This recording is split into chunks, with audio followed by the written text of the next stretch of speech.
Donc, je vais raconter ce qu'on fait dans mon laboratoire, mais en essayant d'élargir un petit peu le propos à certains endroits.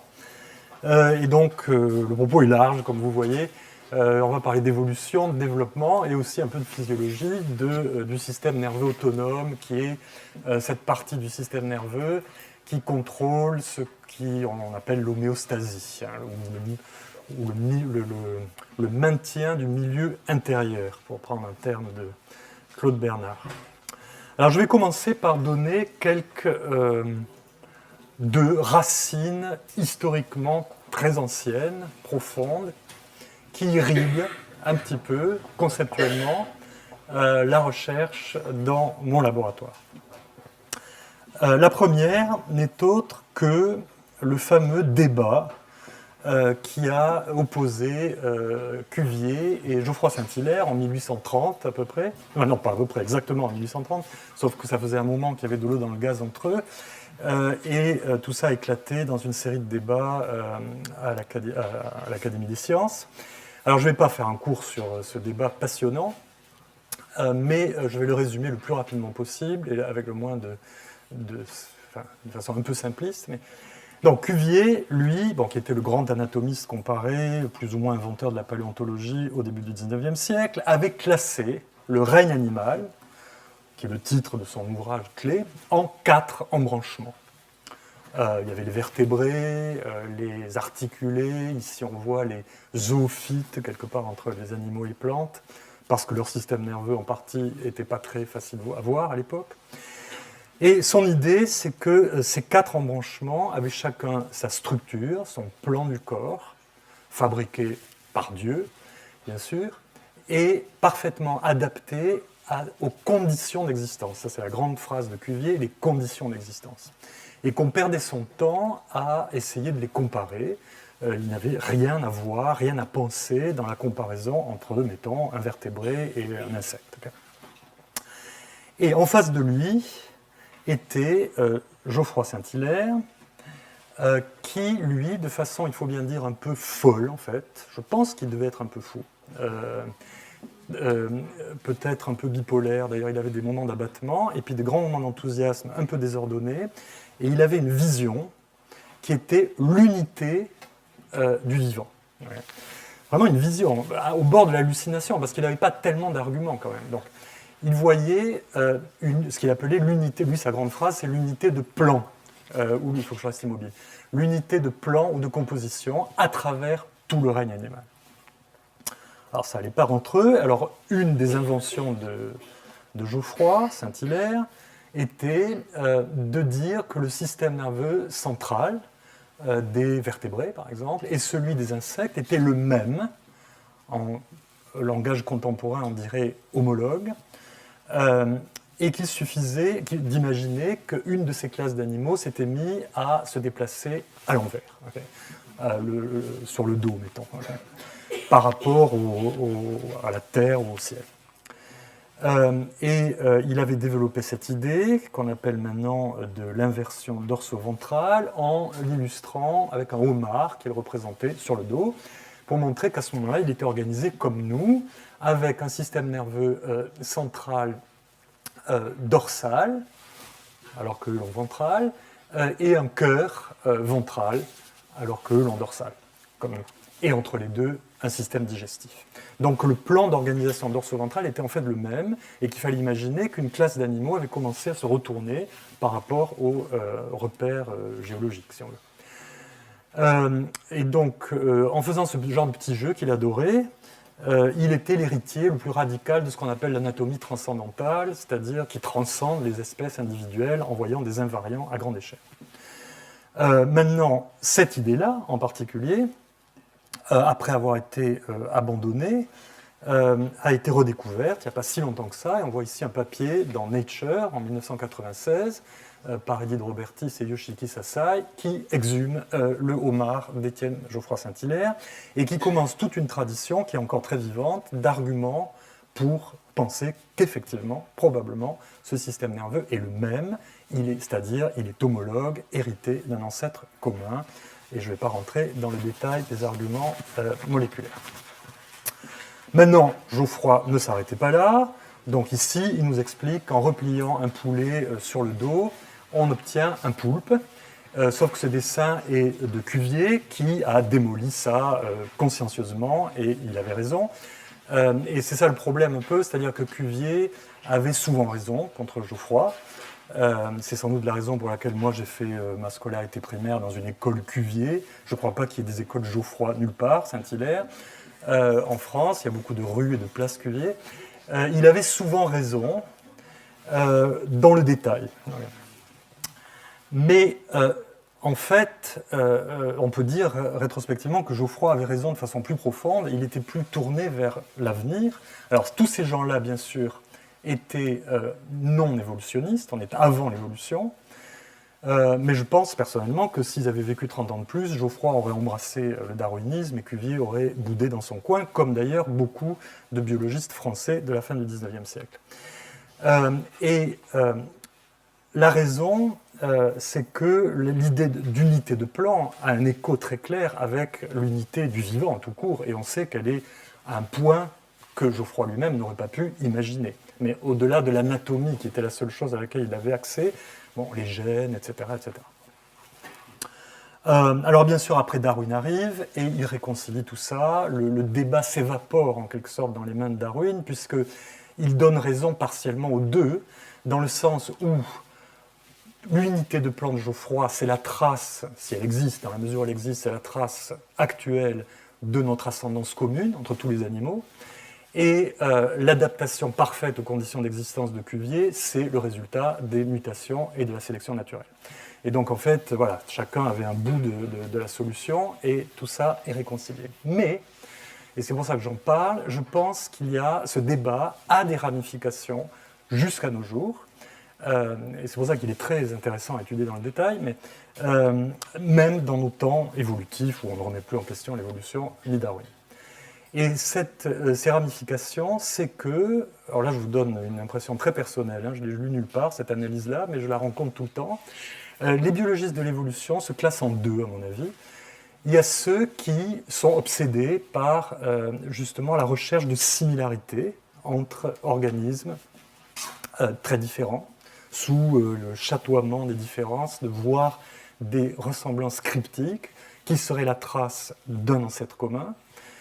Donc une sorte finalement de conservatisme de l'évolution, et qui prend le nom d'homologie en langage moderne. Et puis ceux, et qui sont les héritiers de Geoffroy, et puis ceux qui parient toujours au contraire que l'évolution est extrêmement plastique et inventent ce qu'il faut pour faire ce qu'il faut, et que s'il y a des ressemblances, c'est ce qu'on appelle des convergences évolutives. Et alors, donc en fait, et c'est comme, les deux existent dans l'évolution, mais c'est comme une espèce de libido scientifique finalement. Il y a des gens qui aiment voir des choses constantes, des règles, etc. Et ils sont les héritiers de Geoffroy. Et puis ceux qui aiment voir des choses qui n'ont rien à voir les unes avec les autres, tout est différent, etc. Et c'est très frappant. Moi, récemment, par exemple, j'ai publié un papier où j'essaye de réconcilier deux observations apparemment différentes sur la fabrication des bourgeons du goût chez l'embryon, dans deux espèces différentes. Je dis que tout ça pourrait être réconcilié si. Et un référé me dit, mais pourquoi réconcilier? Il y a des milliers de différences entre espèces. Voilà. Donc il n'y a rien à penser. Et c'était la position de Cuvier. Il n'y a rien à penser dans la comparaison. On perd son temps. Voilà.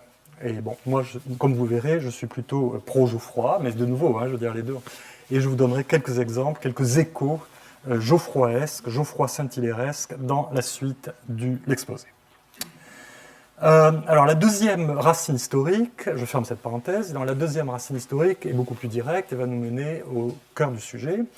Et elle date d'un peu avant encore, de tout début du XIXe siècle, où le physiologiste François-Marie Xavier Bichat, juste avant sa mort très jeune, en tombant dans l'escalier de l'école de médecine, ici, à Paris, a publié une monographie qui est devenue immédiatement très célèbre, elle a même été traduite aux États-Unis l'année d'après, qui s'intitule « Recherche physiologique sur la vie et la mort ». À l'époque, ce n'était pas la position de la sérine 350 dans le canal ionique machin, c'était la vie et la mort.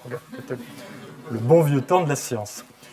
Et dans cette monographie, une de ces phrases qui a impressionné le plus et qui a eu une influence à travers tout le 19e siècle, et on va voir jusqu'au 20e, était que les vertébrés, en fait les êtres humains, c'était ça qui l'intéressait, avaient une double vie, qu'il a appelée animale et organique. La vie animale, c'était la vie de relation avec l'environnement, donc de perception de l'environnement et d'action locomotrice sur l'environnement. Et la vie organique, c'est ce qu'on a appelé plus tard le maintien de l'homéostasie, ce qui nous maintient en vie, le maintien des fluides et de leur composition en ions, en nutriments, etc.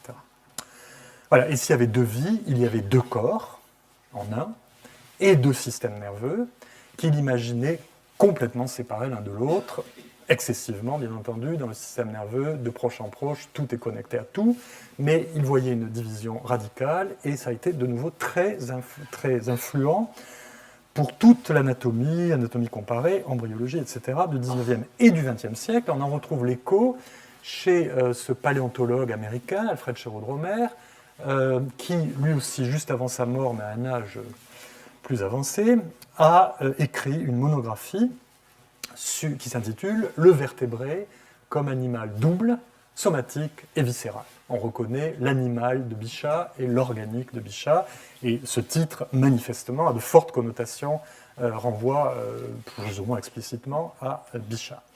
Et il argumentait dans ce papier, il donnait tous les arguments anatomiques et embryologiques pour montrer qu'il y avait deux corps et deux systèmes nerveux, disait-il, imparfaitement soudés l'un à l'autre, dont l'un était en charge des affaires extérieures et l'autre des affaires intérieures. Je le cite, c'est un texte très bien écrit d'ailleurs. Voilà.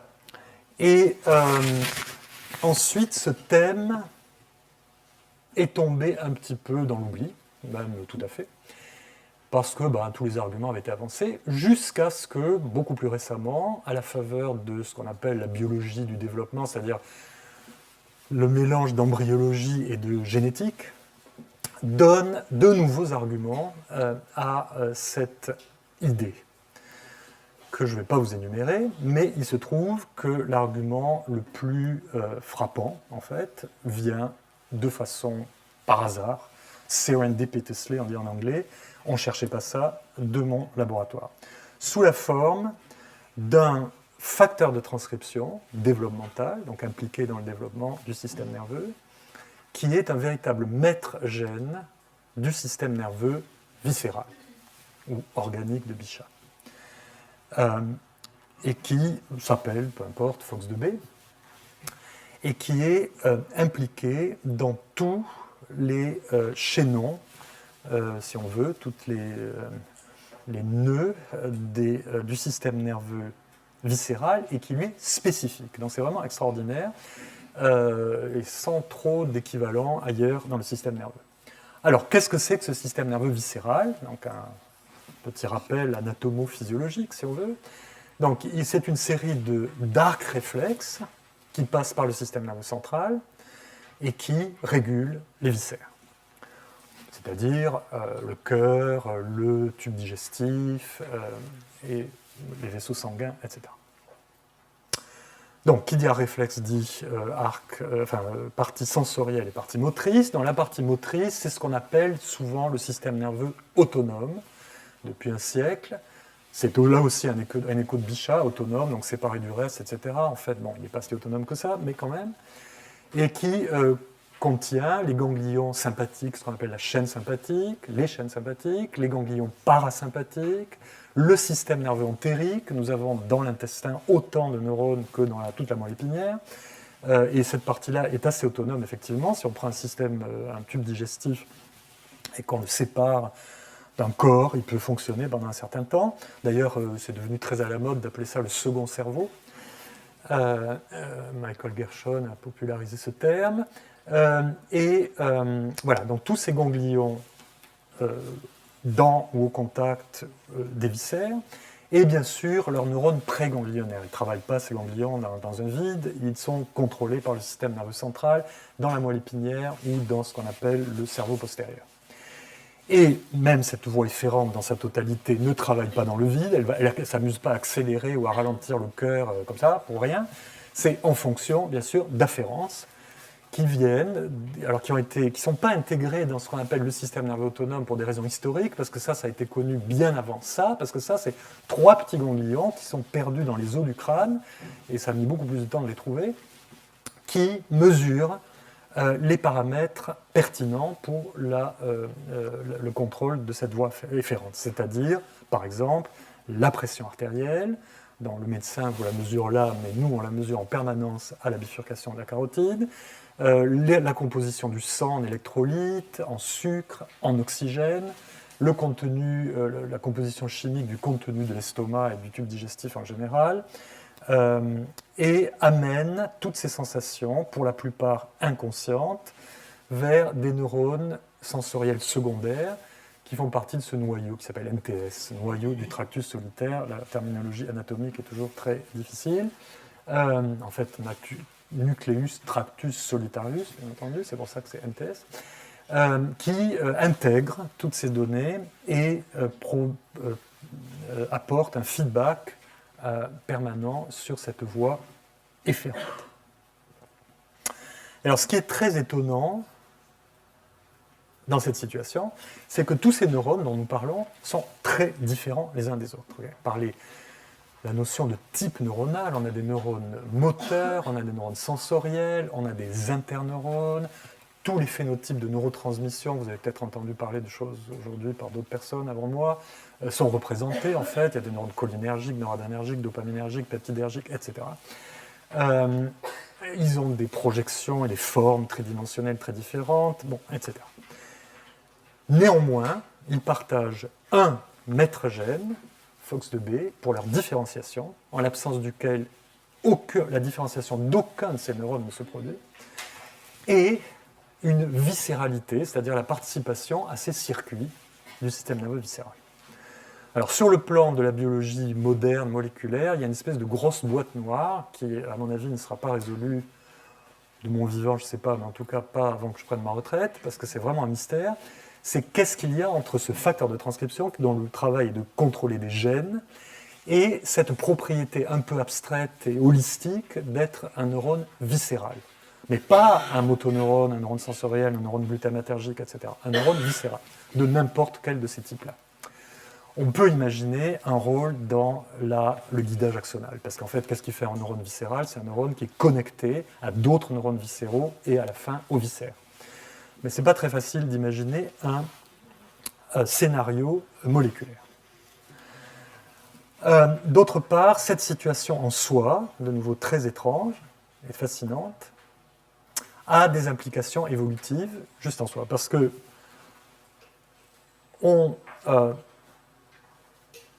peut pas imaginer que ce système se soit mis en place d'un seul coup. Il a été construit par morceaux, certainement, des morceaux qui doivent faire sens, évidemment, physiologiquement à chaque étape. Et donc, cette implication de ce FOXB2, de ce maître gène, ce gène à homéoboîte,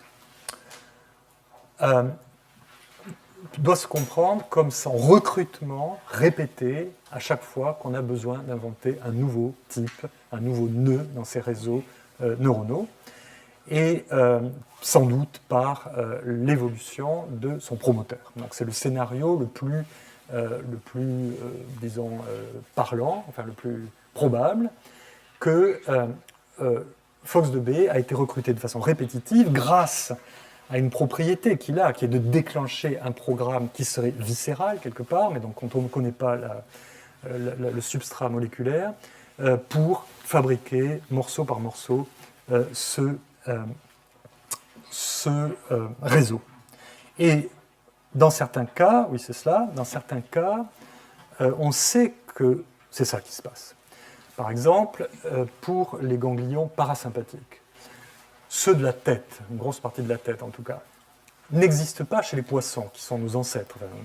Nos ancêtres étaient des poissons, pour parler de façon un peu simpliste, parce que ces ganglions, en fait, innervent les glandes salivaires et lacrymales. Et les poissons n'ont pas besoin de salive ni de lard. Et donc, ils sont apparus au moment de la transition O-TER, OR plutôt. Et la façon dont ça se passe, c'est effectivement l'apparition de ce qu'on appelle un switch, fate switch en anglais, c'est-à-dire une commutation de destin, où FOXB est ajouté à des cellules et fabrique maintenant des ganglions parasympathiques. Et on voit comment ça se passe même donc dans un embryon de souris de nos jours, comment se forment ces ganglions parasympathiques. Alors, ils se forment de façon extrêmement contre-intuitive et en même temps très astucieuse qui est qu'ils sont produits. Alors, les ganglions parasympathiques donc, sont au contact de leur organe cible, par exemple des glandes salivaires. Ils viennent de la crête neurale, je ne sais pas si c'est un terme qui va évoquer quand même des choses, je pense, même si apparemment, je ne sais pas si on fait du développement de l'embryologie, je crois, dans la crête neurale, bon, qui sont des cellules du bord de la plaque neurale, qui migrent, qui sont célèbres pour leurs propriétés migratoires très grandes. Donc ce sont des cellules de la crête neurale qui vont migrer très loin et fabriquer des petits ganglions. Et puis en plus, ces ganglions seront innervés par le système nerveux central, qui vont aller les trouver pour les contacter. En fait, ce n'est pas comme ça que ça se passe. C'est les nerfs qui poussent, où ils veulent, suivant toutes sortes de signaux, et qui amènent à leur extrémité leur cible, c'est-à-dire le ganglion parasympathique. Donc on va voir ça se former dans un petit...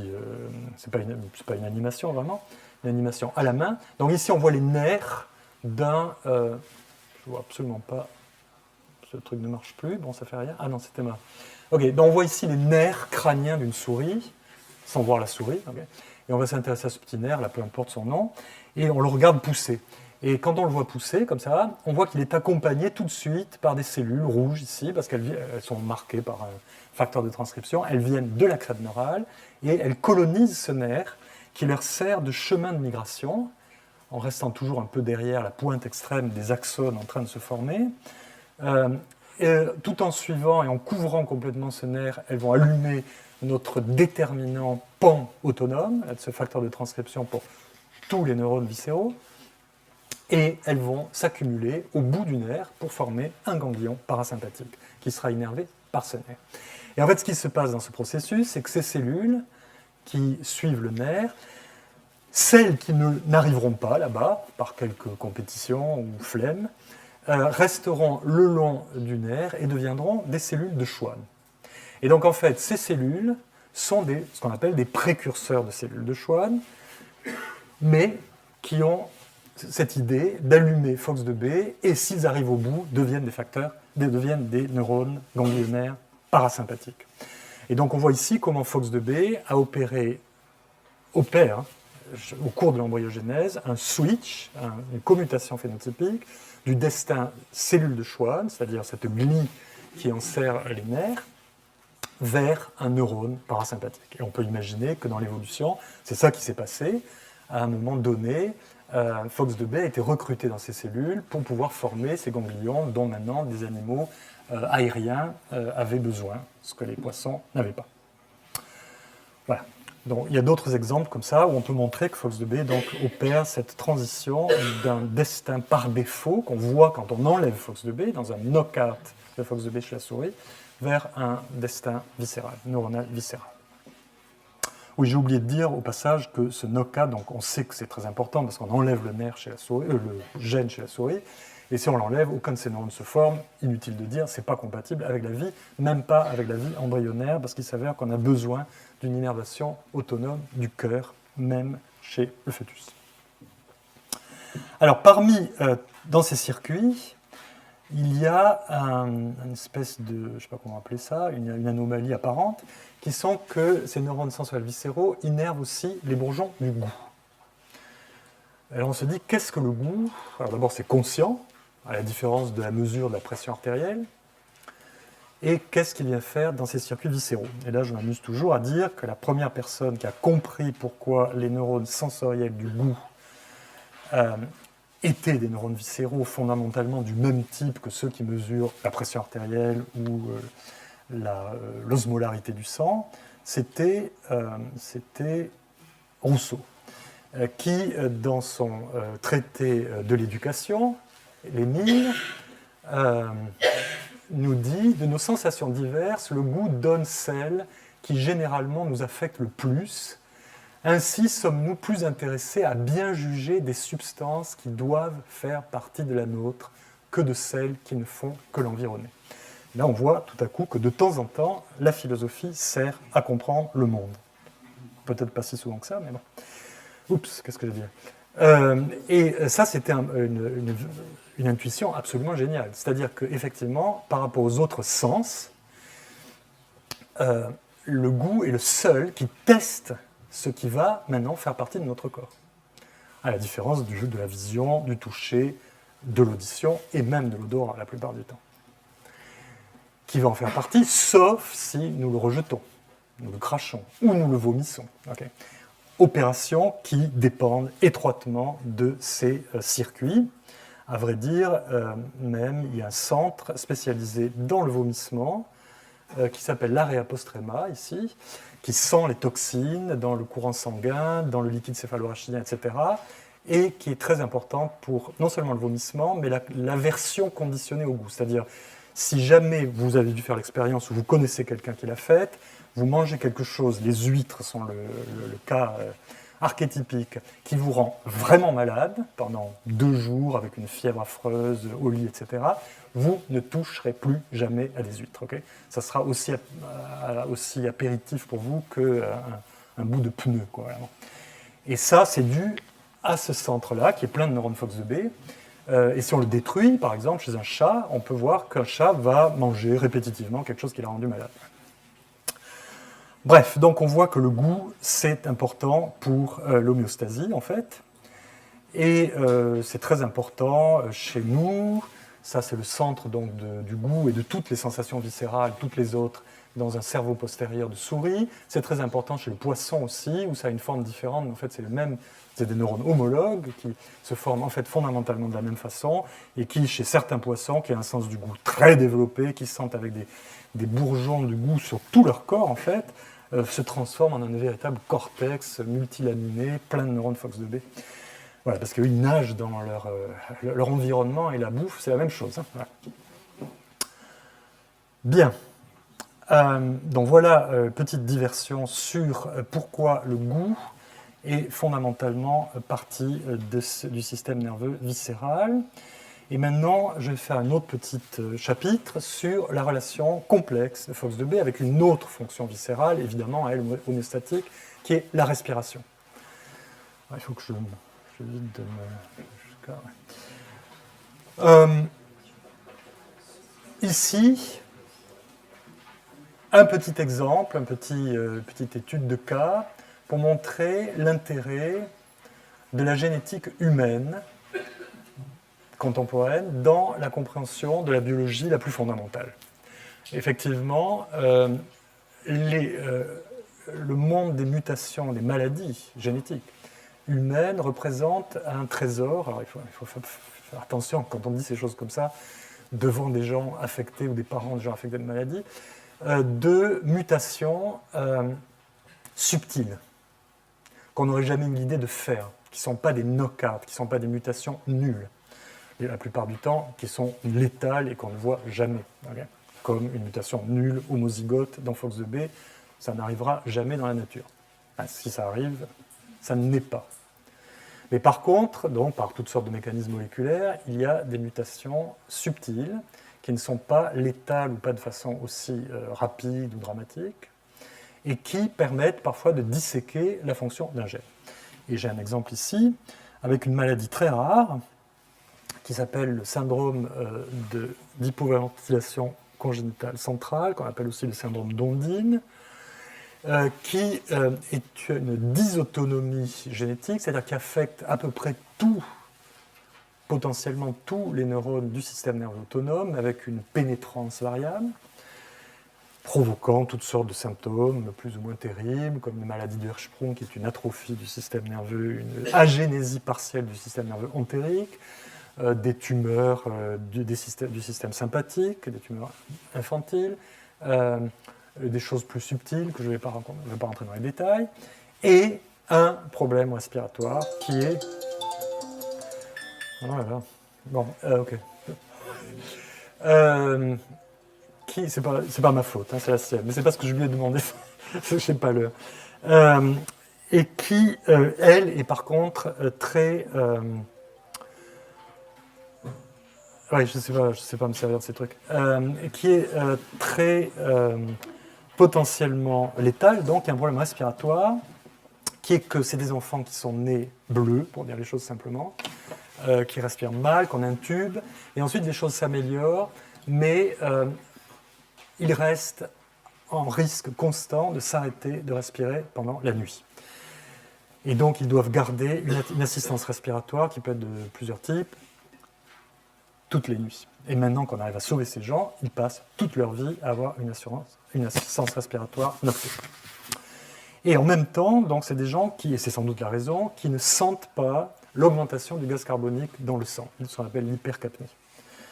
Bon, je vais passer là-dessus, mais par exemple, il y a un cas, je crois qu'un cas a été décrit avec une mutation très peu active, si on veut, qui était un champion de plongée sous-marine en apnée. Okay, parce qu'en fait, donc, si vous sentez, ce qui fait que vous n'arrivez pas à rester sous l'eau, c'est qu'on a ce qu'on appelle une faim d'air, comme ça, qui vient de notre sensation de l'augmentation du gaz carbonique. Et ces gens-là l'ont pas, et donc ils peuvent nager tranquillement. Si on les laisse, ils deviennent bleus, comme ça, et on doit les attraper pour les faire sortir, parce qu'ils ne sentent pas que ça vient, que la mort vient en fait. Mais bon, si on maîtrise la chose, ça peut donner un championnat de plongée en apnée.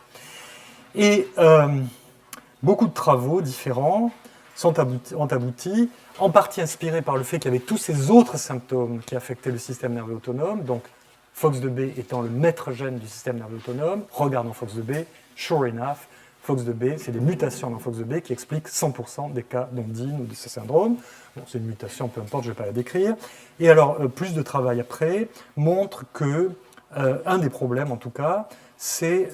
alors, on introduit cette mutation qu'on n'aurait jamais eu l'idée de dessiner dans une souris, et à l'état hétérozygote, comme chez nous, elle aboutit à une mort néonatale pour des causes respiratoires. La photo est très mauvaise, mais enfin, vous voyez que cet animal est un peu bleuâtre.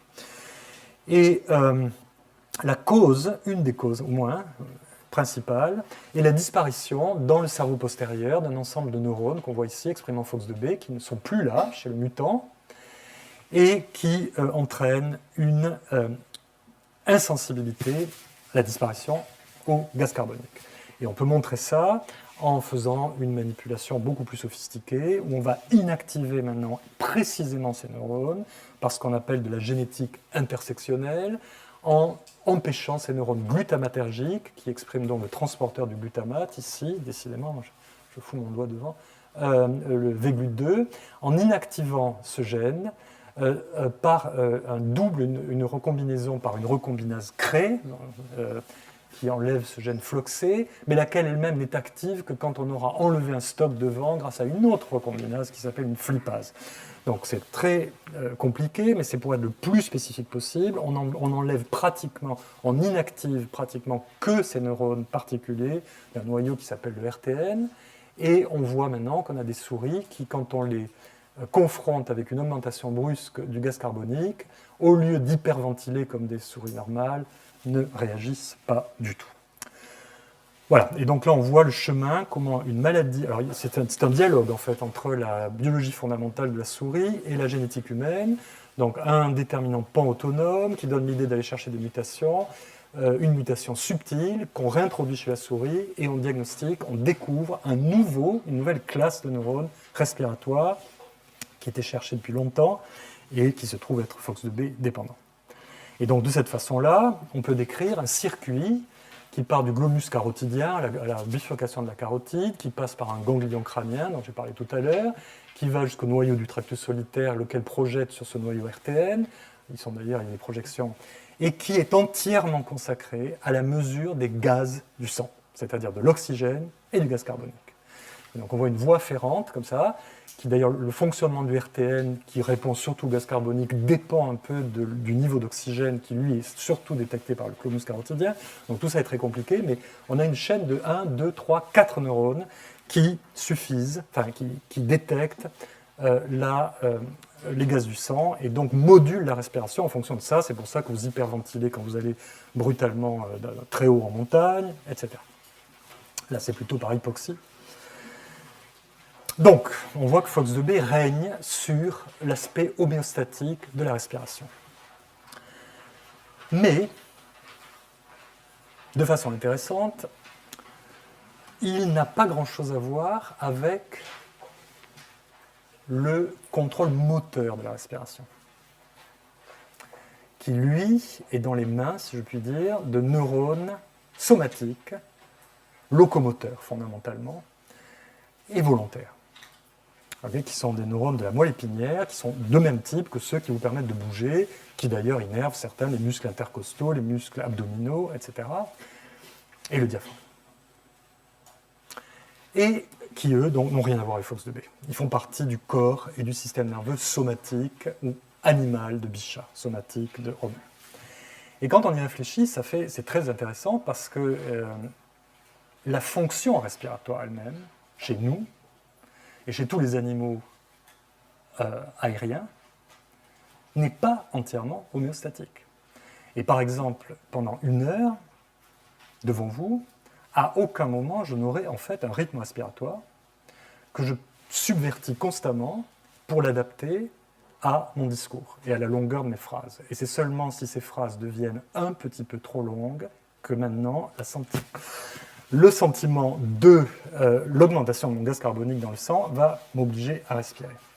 Et donc, la respiration aérienne est utilisée pour la communication avec l'environnement, pour la vocalisation, qui n'est pas que de donner un séminaire devant des professeurs de classes préparatoires, mais aussi pour un chien pour aboyer. Donc tous les animaux aériens émettent des sons qui sont très importants pour leur communication, pour renifler aussi les proies et les prédateurs, donc de façon volontaire, en utilisant des muscles locomoteurs. Et donc on voit que quand maintenant on passe de l'eau à l'air, la respiration devient cette fonction ambiguë entre le corps et le système nerveux somatique, de relation avec l'environnement, et l'homéostatique ou viscéral. Et c'est reflété dans le fait que la partie homéostatique, sensorielle, est sous l'emprise de neurones Fox2B, et la partie motrice, non. Néanmoins, il n'en a pas toujours été de même. Et donc j'ai passé sous silence dans ces circuits des neurones qui n'ont a priori rien à voir avec le système nerveux viscéral, qui sont ceux-ci, les branchiomoteurs, qui innervent les muscles de la tête et du cou. Chez nous, donc, vocalisation, expression faciale, etc. Qu'est-ce que ça a à voir avec le système nerveux viscéral? Des collègues à moi ne se sont pas gênés il y a déjà maintenant une dizaine d'années ou une quinzaine d'années, pour me rappeler que ma belle corrélation ne tenait pas et que ça n'avait absolument rien à voir. Mais en fait, ça a tout à fait à voir si on se place d'un point de vue évolutif. Un grand biologiste a dit une fois, rien ne fait sens qu'à la lumière de l'évolution. Voilà un bel exemple de ça, parce que ces muscles et les neurones qui les commandent ne sont rien d'autre que les muscles et de la phase céphalique de la digestion et de la respiration, c'est-à-dire des branchies et de l'operculum, chez les poissons. Et donc en fait, ces motoneurones sont les motoneurones de la respiration chez nos ancêtres, dans lesquels toute la respiration, dont maintenant, était sous contrôle de neurones Fox2B. Voilà. Mais qui ont maintenant été cooptés pour autre chose, et donc nos branchies ont disparu, et nous faisons maintenant autre chose avec ces neurones et ces muscles. Pas entièrement autre chose, tous ces muscles sont aussi requis, mais c'est des muscles mineurs de la respiration. Voilà, je vais passer cette diapositive. Et alors, il se trouve que l'association entre Fox2B et des motoneurones dits branchiaux, ils sont toujours dits branchiaux ou branchiomériques chez nous, est une association évolutivement très ancienne. Alors, comme j'ai dit, elle a lieu chez le poisson. Donc ça, c'est des cerveaux postérieurs de poisson où on voit tous ces motoneurones, le trijumeau, il s'appelle, facial, ambigu, etc., expriment Fox2B, c'est des hybridations in situ sur des coupes transversales d'un cerveau de poisson-zèbre. Mais ça, les poissons, c'est tout proche, nous sommes des poissons. Mais en fait, c'est beaucoup plus ancien que ça, et en particulier chez cet animal. Bon, cet animal, il ne faut pas le juger trop vite, en fait, c'est un cousin assez proche de nous, vous en avez vu déjà. Voilà, c'est des acidies. On les connaît mal en dehors de la science parce qu'on ne les mange pas. On en mange, sauf les violets. S'il y a des gens qui sont de Marseille dans le coin. Mais enfin, il n'y a pas beaucoup qui se mangent, donc ils ne font pas partie du folklore animal général. Mais par contre, évidemment, ils sont devenus un modèle biologique depuis une vingtaine d'années, enfin un peu plus en fait. Alors, celui-là, je l'ai choisi parce qu'il est particulièrement joli, mais ce n'est pas lui le modèle, c'est Siona intestinalis, qui est représenté ici. Et comme on voit ici, ces tuniciers, au sens plus large, alors les Acidiacées sont une classe, sont en fait les cousins les plus proches de nous, hein, les craniates, beaucoup plus proches de nous que ne l'est une mouche, par exemple. Donc quand je donne un cours à des étudiants, je leur dis que voilà, ça c'est moi et ça c'est eux, quoi. On est vraiment très proches. Donc, alors, la personne qui a trouvé, un petit peu d'histoire, que ce n'était pas du tout des mollusques comme on le croyait depuis Aristote, c'est ce monsieur écrivant dans les mémoires de l'Académie des sciences de Saint-Pétersbourg, dont le titre est en français, par contre le titre de l'article est en allemand, qui ont montré qu'ils avaient en fait une notocorde. Okay, donc c'est des cordées, et leur système nerveux, chez la larve, c'est ça la clé, ressemble beaucoup à notre système nerveux central. Et en fait, cet animal, effectivement, commence par une larve qui a l'air d'un tétard, et qui est un tétard, et qui se transforme au cours d'une métamorphose très compliquée dans ces deux tubes sessiles fixés sur le sol de la mer. Et alors, ce qui est amusant dans cet animal, c'est que ce qui est chez nous connu depuis Bichat pour être séparé dans l'espace, nos deux corps et nos deux systèmes nerveux, animal et organique, ici sont séparés dans le temps par la métamorphose. Effectivement, cette larve n'a aucun viscère. Elle respire par diffusion de l'oxygène, c'est tout petit. Elle ne se nourrit pas, elle a du jaune, du vitellus pour se nourrir. Et elle ne respire pas, elle n'a pas de sang, elle n'a pas d'hémolymphe, ni rien. Elle ne vit pas très longtemps, elle dure quelques heures à quelques jours au maximum avant de se poser pour se métamorphoser. Donc elle n'a pas de viscère et elle n'a pas de système nerveux viscéral. Par contre, c'est un animal somatique entièrement, c'est-à-dire avec une queue qui bouge et qui sent la lumière et la gravité. Après, elle se métamorphose et on a maintenant un animal qui est principalement viscéral, qui ne sent pas grand-chose, un peu le toucher, enfin le toucher ça fait partie aussi de la nutrition, et qui ne fait guère que respirer et se nourrir.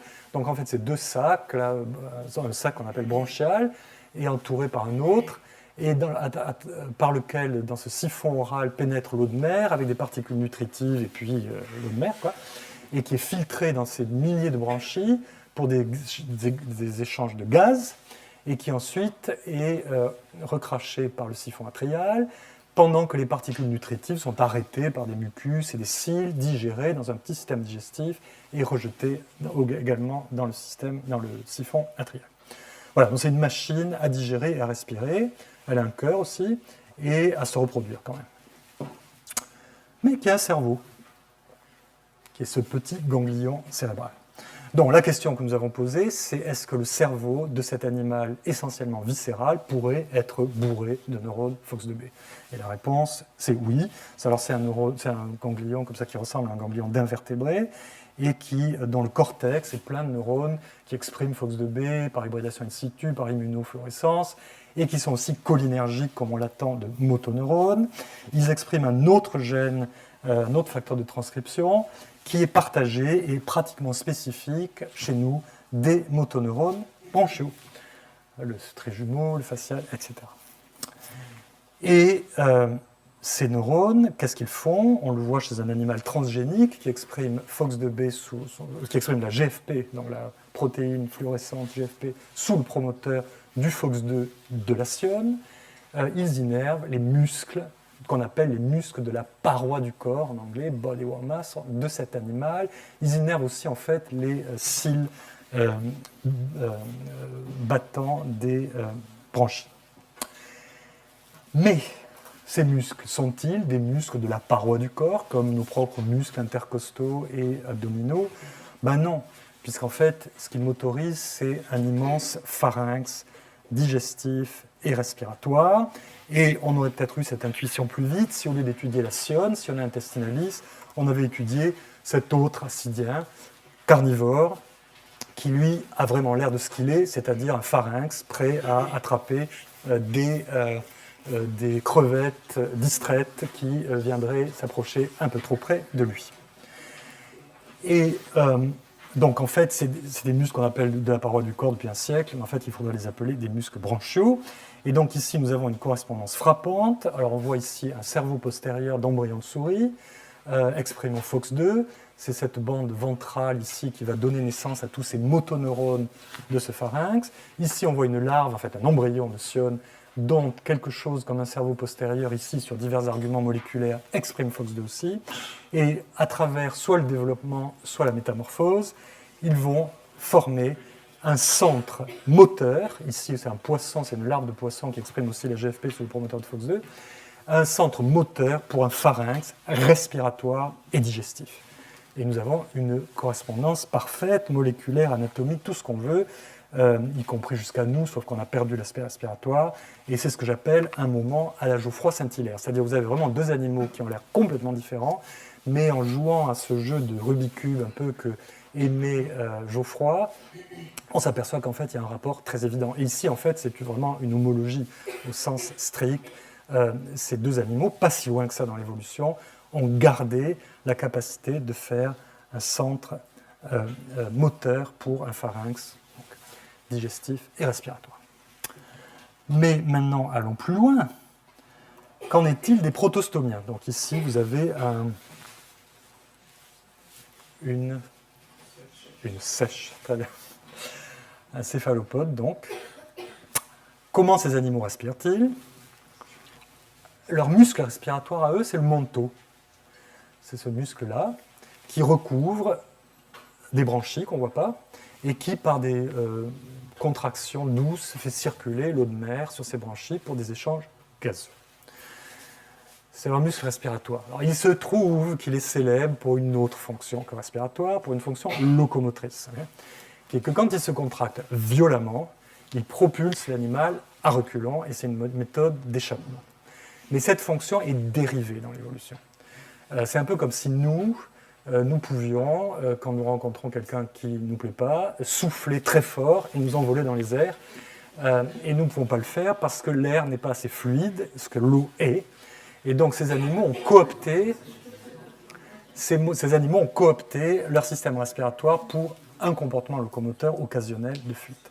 Mais chez tous les mollusques, y compris les gastéropodes, etc., le manteau est le muscle respiratoire. Ce manteau est innervé par une structure très célèbre dans l'histoire des sciences, un ganglion stellaire qui donne naissance à ces axones géants qui ont permis de découvrir, il y a maintenant plus d'un demi-siècle, le mécanisme du potentiel d'action, parce qu'ils sont géants, ils font jusqu'à 1 millimètre de large, et ils sont géants d'ailleurs pour permettre des contractions violentes et donc une propulsion en arrière. La raison pour laquelle ils sont géants, alors ça j'ai fait un petit test chez tous les neurophysiologistes de l'école normale supérieure, ils n'en savaient rien, et moi je le sais parce que j'ai lu par hasard, parce qu'en fait les Hodgkin et Huxley qui ont travaillé sur le potentiel d'action, ils prenaient l'axone, ils le coupaient là, et c'était un tube dans lequel ils remplaçaient les électrolytes par d'autres, etc., etc. Ils se fichaient pas mal d'où ils venaient. Mais en fait, la raison, c'est que c'est un syncytium, c'est unique dans le monde animal. C'est plein de neurones, ce ganglion stellaire, de taille normale, dont les axones fusionnent jusqu'à ce qu'ils deviennent géants. Sinon, je demandais, mais ça fait 1 millimètre de diamètre. Quelle est la taille d'une cellule qui va donner un axone d'1 millimètre de diamètre? 1 centimètre peut-être? Voilà. Donc, ce centre est le centre moteur respiratoire des céphalopodes. Exprime-t-il FOX2? Et bien sûr, j'ai oublié de dire, il y a un orthologue, un vrai gène FOX2 chez tous ces animaux, chez tous les bilatériens, et la raison est emphatiquement oui, c'est bourré de neurones FOX2. Par contre, il n'y a pas de neurones exprimant un autre facteur de transcription, qui s'appelle MNX, qui est utilisé chez nous pour faire des motoneurones somatiques, de la vie de relation, mais qui existe chez cet animal aussi, et qui est exprimé dans une autre partie du système nerveux central, qu'on appelle le lobe antérieur pédale, et qui innerve les bras et les tentacules de cet animal, qui sont le vrai organe locomoteur. Et donc, avec ces datas et d'autres que je n'ai pas le temps de montrer, nous avons proposé qu'en fait, à l'aube des bilatériens, chez l'animal qui donne naissance à tous ces animaux, ce qu'on appelle l'urbilatérien en langage évolutif, il y avait déjà une partition dans le système nerveux entre ce qui est viscéral et ce qui est somatique, ce qui est de la vie intérieure, enfin de la vie intérieure, non pas au sens philosophique, de l'homéostasie et des relations avec l'environnement, et que déjà FOX2 était en charge de ce qui est viscéral et d'autres gènes, dont MNX, je vous ai montré, mais on pourra en parler d'autres, de ce qui était somatique. Et donc, voilà. Et donc, c'est une grande exemple de stabilité évolutive que cette dichotomie viscéro-somatique. Alors, maintenant, où en sommes-nous sur le plan donc là, j'ai 20 minutes, c'est ça il est 12h... Ah non, j'ai dépassé mon temps. 12h40. Ah non, je n'ai pas dépassé mon temps. 12h40, c'est jusqu'à 12h45, c'était. Ah oui. Oui, bon, je me suis un peu laissé aller. Donc, je vais abréger la suite. Bon, même que je peux la couper, la suite, je ne sais pas. Est-ce que vous tenez 10 minutes encore D'habitude, je suis trop court. J'arrête toujours mes topos 10 minutes avant la fin. Là. Bon. C'est parce que c'est en français, probablement. Le français rend plus verbeux. Donc, là, je vais vous raconter rapidement une petite histoire très récente sur ce système nerveux autonome. Donc, une image classique de ce système, c'est-à-dire de la partie efférente du système nerveux viscéral, c'est qu'il est divisé en une division sympathique, une division parasympathique, qui innerve les mêmes organes en exerçant des influences opposées en général. C'est très vrai pour le cœur, qui est accéléré par le système sympathique, ralenti par le système parasympathique. Mais sur le plan génétique, donc ce que je ne vous ai pas dit, c'est que ces neurones-là sont une vilaine exception à la grande corrélation dont je vous ai parlé. Ils ne sont pas FOX2 positifs, et ils ne dépendent pas de FOX2. Et en fait, ils ressemblent beaucoup à des motoneurones locomoteurs. Donc là, il y a eu un bricolage évolutif que j'aime pas, le genre de truc que j'aime pas, je le passe sous le tapis en général. Mais là, ils se sont redeemed en anglais, ils sont sauvés la mise. Vous allez voir comment. Donc, je les mets en noir d'ailleurs hein, bon, c'est trop loin, je ne vais pas remonter en arrière. Mais enfin, je ne mets pas en rouge sur le schéma, mais je n'en parle pas. Donc, je ne monte pas par omission. Et donc là, il y a eu un bricolage, mais aussi ce qu'on sait depuis longtemps, enfin nous, ce qu'on sait depuis 20 ans, c'est que ceux-là non plus, alors que leurs frères au niveau crânien le sont. C'est-à-dire le système parasympathique est divisé en une division crânienne et une division sacrée. Alors là, ça commençait à faire un peu trop d'exception à la règle. Donc on a décidé de regarder un peu la signature génétique de tous ces neurones dans le système nerveux central et périphérique pour voir comment ils se ressemblent ou ils diffèrent les uns des autres. Alors oui, je vais trop vite là peut-être. Donc le système sympathique prend sa source dans la moelle thoraco-lombaire ici, et le système sacré dans la moelle crânio-sacrée. Alors bon, je vais passer très vite là-dessus. On a regardé d'abord les neurones préganglionnaires, crâniens, parasympathiques. On leur a trouvé qu'ils exprimaient un certain nombre de choses, dont FOX2B bien entendu. On a regardé les thoracolombaires, comme je viens de vous dire, sympathiques, ils n'expriment pas FOX2B. Je passe un peu vite, tout ça c'est des marquages divers et variés chez l'embryon. Et on a regardé ceux-ci, les sacrés parasympathiques, qui ressemblent à s'y méprendre aux thoracolombaires sympathiques. Okay. Que se passe-t-il? Donc non seulement ils expriment les mêmes gènes, mais ils dépendent des mêmes gènes, donc je ne vais pas raconter ça en détail, mais ces neurones-là dépendent de FOX2, comme c'est logique, ceux-là non, comme c'est logique, ils dépendent d'un autre gène qui s'appelle OLIC2, qui ne touche pas cela, donc ils ont des dépendances transcriptomiques génétiques différentes. De nouveau, les sacrés ici, qui devraient ressembler à cela, par le dogme, ressemblent à cela. D'autres marqueurs différencient les crâniens parasympathiques des thoracolombaires sympathiques et mettent de nouveau ensemble la partie sacrée avec la partie thoracolombaire. Que se passe-t-il? Alors maintenant, au niveau de leur cible, à ces neurones, alors leur cible, c'est un énorme ganglion, un plexus pelvien, qui innerve les organes pelviens, c'est-à-dire sexuels externes, génitaux externes, le rectum et la vessie. Et ce ganglion a été considéré comme mixte sympathique-parasympathique pendant près d'un siècle, parce qu'il reçoit un input de la partie sacrée, classiquement parasympathique, et de la partie lombaire sympathique. Donc c'est un mélange de neurones sympatho-parasympathiques, très bizarre, c'est nulle part comme ça dans le corps ailleurs. Alors, si nous déclarons qu'en fait ces neurones sont comme cela, il y a plus, cette question ne se pose plus, mais comme c'est un dogme d'un siècle, on ne va pas le démolir avec des raisonnements à la noix, il faut des datas, et donc on cherche maintenant des marqueurs qui différencient les ganglions parasympathiques des ganglions sympathiques, on en trouve, et on regarde la façon dont ils se comportent dans ce ganglion soi-disant mixte, qui devrait être un mélange de neurones d'un type et de l'autre, et en fait, il se comporte exactement comme un ganglion sympathique.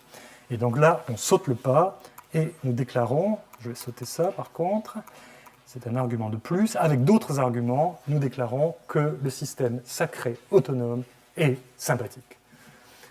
Voilà, tout fier de faire notre petit scandale.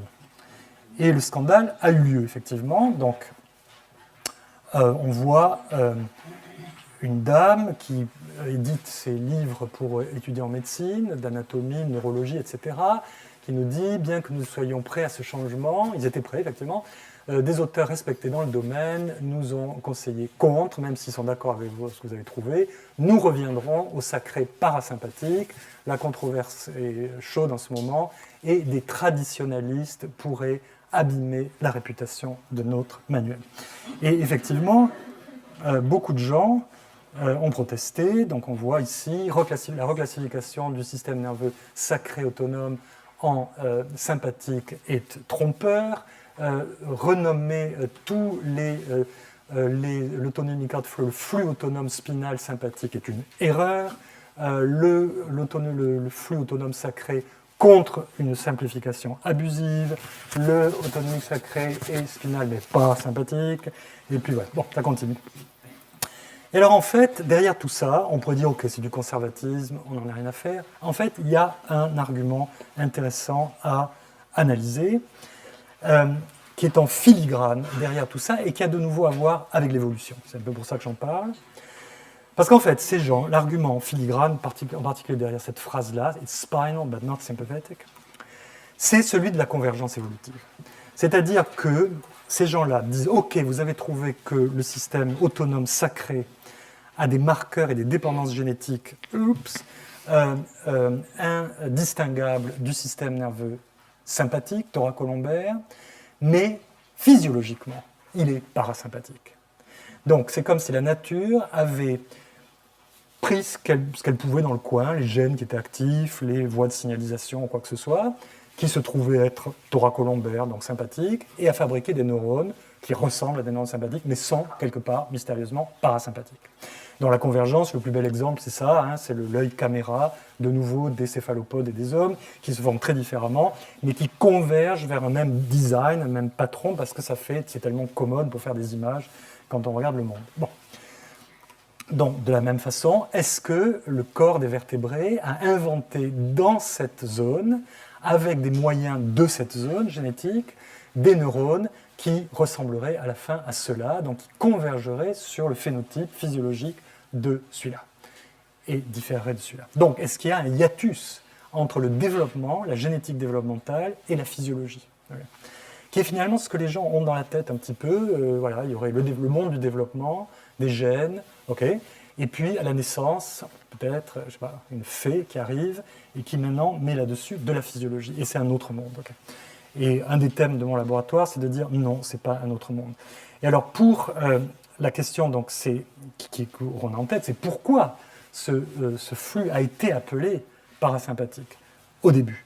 Et c'est là que je vais vraiment aller à toute berzingue, parce que j'ai dépassé de 3 minutes déjà. Donc là, il faut revenir au grand-père du système nerveux autonome, John Langley, qui, avant même qu'il invente le nom parasympathique, c'est lui qui l'a inventé, fait une adresse à la physiologie là-bas, et il nous dit, alors je traduis, certains vaisseaux sanguins, on va voir lesquels, reçoivent des fibres nerveuses de 4 nerfs spinaux dans la région sympathique et de 3 dans la région sacrée. Tous les premiers causent une contraction et tous les autres une dilatation. Donc il voit un antagonisme physiologique. Et c'est pour ça que maintenant, comme sur le cœur, etc., il va appeler l'un sympathique et l'autre parasympathique.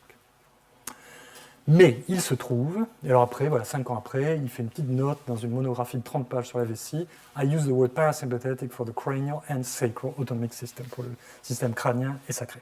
Et puis on n'a plus jamais remis en question. Il se trouve que sur cette observation, il avait en partie tort, en grande partie tort. Donc ces vaisseaux sanguins, c'est ceux des organes génitaux externes. Leur vasodilatation cause l'érection, leur vasoconstriction, la détumescence, on appelle. Mais, alors donc lui, il disait, quand je stimule ce nerf, j'obtiens une détumescence, quand je stimule celui-là, une érection. Donc sympathique, parasympathique. Sauf que beaucoup d'autres physiologistes n'étaient pas d'accord avec lui. Mais lui, c'était la grande autorité. Donc par exemple, celui-là, qui est contemporain de l'anglais, mais au Collège de France, pas loin d'ici, Charles-Émile François Franck, dit « J'ai obtenu une vasodilatation, not only, j'ai traduit en anglais pour d'autres conférences, des nerfs sacrés, mais aussi du nerf hypogastrique. » Okay, c'est-à-dire celui-là. Donc des deux côtés. Donc il voit une synergie.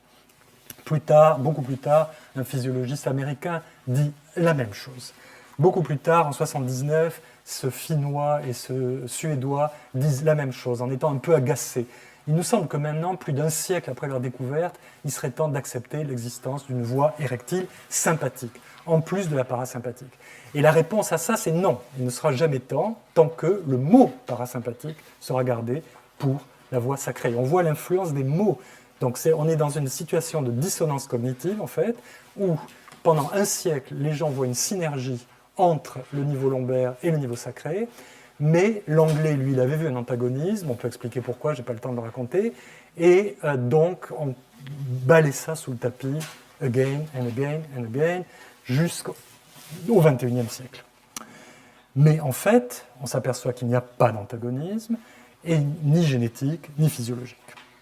Voilà, et donc ça est expliqué dans une revue. Une fois, on m'a demandé une revue dans un petit journal obscur, mais je leur ai donné, ils voulaient que je raconte de nouveau ce qu'on avait fait, et du coup, je leur ai donné une analyse historique, en fait, qui s'appelle, avec un titre provocateur. Ils n'étaient pas trop contents, je crois, mais enfin, ils l'avaient demandé. Hein. Donc, le parasympathique sacré, ontogénèse et anatomie d'un mythe, où on analyse comment c'est solidifié en l'espace de 20 ans, quelque chose qu'on considère comme un mythe et qui n'a aucune base, ni physiologique, ni anatomique, ni génétique, ni embryologique. Voilà, mais cela étant, l'histoire n'est pas terminée, évidemment les gens ne sont quand même pas d'accord, et donc maintenant on attaque le problème de façon beaucoup plus moderne, avec de la transcriptomique sur cellules uniques, où on analyse tous ces ganglions, on confirme ce qu'on avait déjà vu, plus d'autres signatures génétiques qui toutes mettent le système sympathique, le système pelvien avec le système sympathique.